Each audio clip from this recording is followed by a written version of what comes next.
what's going on with the animals. In specific, the sharks. In the summer of 2015, over a span of just a few weeks, we've seen so far 9 different attacks, all consolidated around the coasts of the Carolinas in America. This is unprecedented. We've never seen something like this before. On one hand, they're trying to tell us it's the drought that's causing it.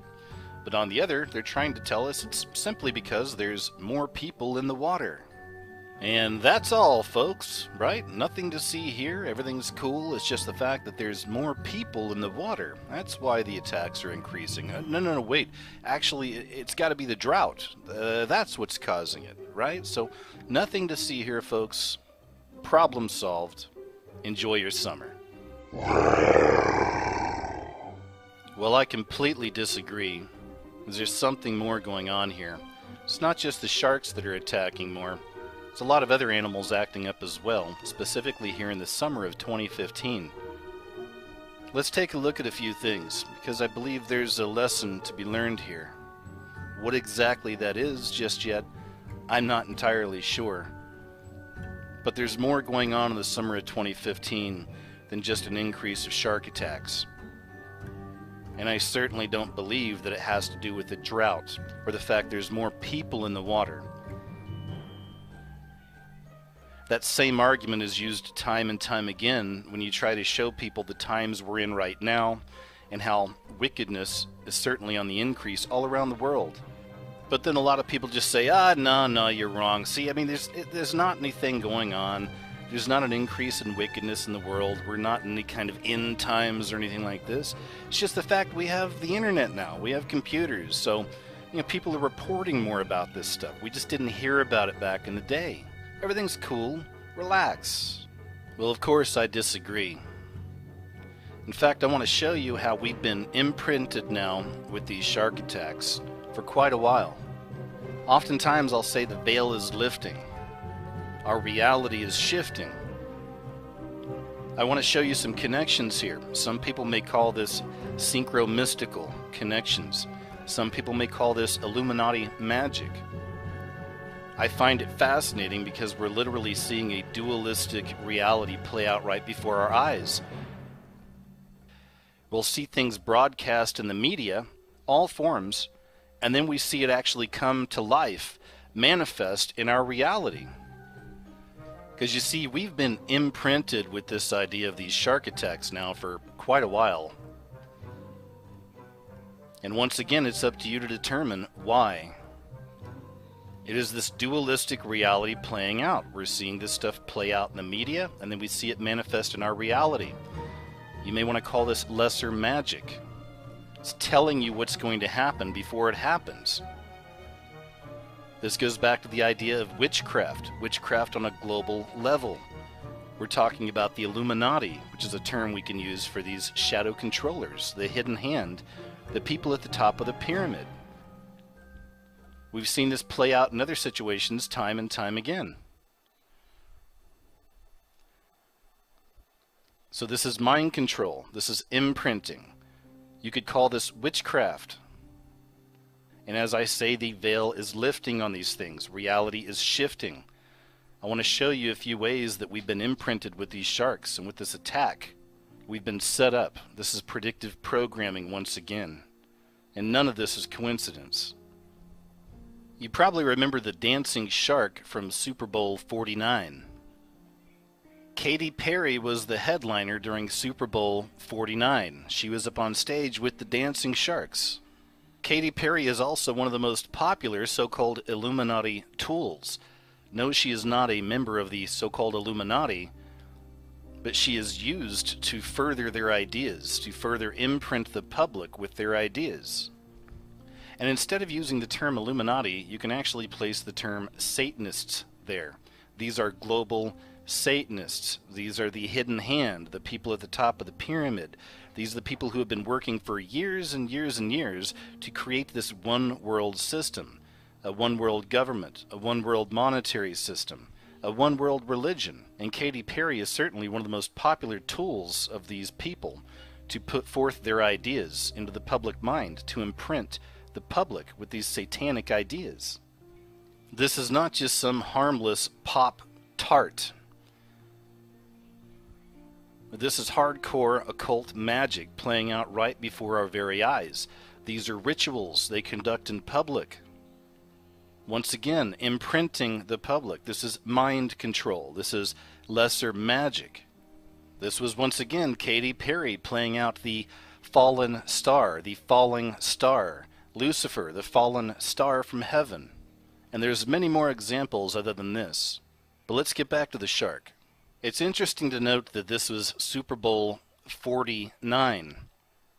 And these occultists, these illuminists, they love their numbers. They love their gematria. So 4 plus 9 equals 13. The 13 can also be traced back, in this instance, to the 13 bloodlines of the Illuminati. 13 can also be seen as a veiled reference to October, Friday the 13th of 1307. Many people say it's the day that changed the world. Do a little research on this and it goes back to the Knights Templar. And many people believe that this right here was the true beginning of what we now call the Illuminati.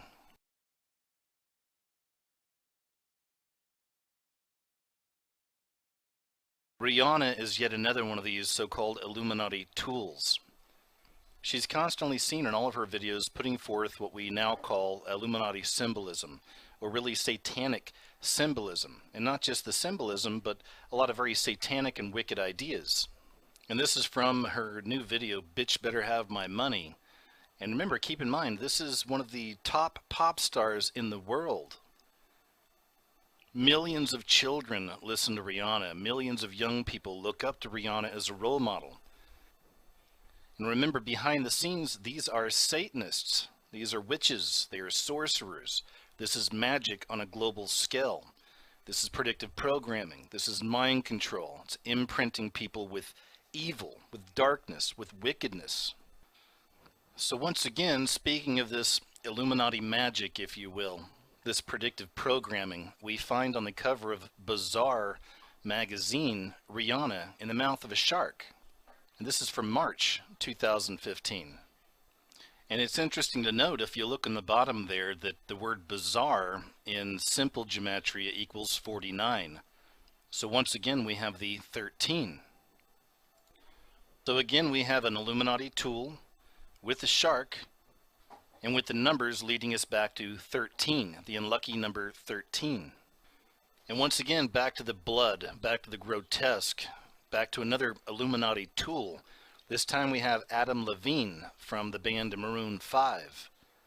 We find some of this shark symbolism with him as well. And again, these are witches, these are warlocks above these people. A lot of this stuff comes through in the spiritual. It's not exactly like there's a bunch of people in hoods creating all this stuff behind the scenes of a music video. This stuff does come through, though, with the evil that they let in. And once again, it is predictive programming. It comes out to us. This is lesser magic. I want to show you this example here. This is the cover of their new album, Maroon 5, and here's the song called This Summer's Gonna Hurt Like a MFer. And then if we scroll up here, it's a huge wave coming in. What you can see right here, there's an outline of a shark.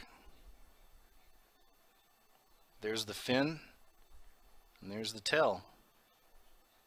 So now are you beginning to see these connections? Now are you beginning to understand how this stuff plays out in the media beforehand and then manifests in our reality? I mean, the question remains, are these witches, are these warlocks at the top of the pyramid literally bringing this stuff in? But you see, it's not just the sharks. There's more to the story. Some of you may have heard of this. There's a new television show that just started on CBS in America called Zoo. The Wild Shall Inherit the Earth. It's all about animals, all kinds of animals just going crazy and attacking humans. And what's most notable here, we can see right before our very eyes, is the obvious all-seeing eye, one-eye symbolism right here with Zoo. This goes back to so-called Illuminati symbolism, or what I call a symbol of the beast system. So isn't it interesting that this show comes out and now we have all these attacks? Mind control for the masses. And you may have heard about the little town of Tbilisi, and that's in Georgia. That's out there near Russia. And just a few weeks ago, they had a huge flood. Well, the flood actually completely annihilated the zoo out there, and all the animals were set free by the rising waters. During the flood and all the chaos, many people died and many people were missing. But once again, the wild shall inherit the earth. In fact, that line, the wild shall inherit the earth, is just a riff off of the very popular Bible verse, blessed are the meek, for they will inherit the earth. So here we have from the Bible, blessed are the meek, for they will inherit the earth. So once again, we see that duality playing out, that perversion of God's word, if you will. The wild shall inherit the earth. So again, there should be no surprise that we have the right here, front and center, beast system symbolism, the all-seeing eye. Are you seeing the connection here? And speaking of the Bible, I wanted to check this out. This is from Revelation chapter 6, verse 8. And I looked and beheld a pale horse, and his name that sat on him was Death, and hell followed with him, and power was given to them over the fourth part of the earth, to kill with sword, and with hunger, and with death, and with the beasts of the earth. So perhaps this is the answer. Perhaps this holds the key. We're seeing what basically equates to witchcraft playing out before our very eyes. Lesser magic. They tell us what's coming before it comes. Hoping for some predetermined outcome, perhaps? I'm not sure. But I can say that it's very interesting what's shaping up, and I imagine we'll be seeing many more of these odd animal attacks all around the globe. Hey! Thanks for watching.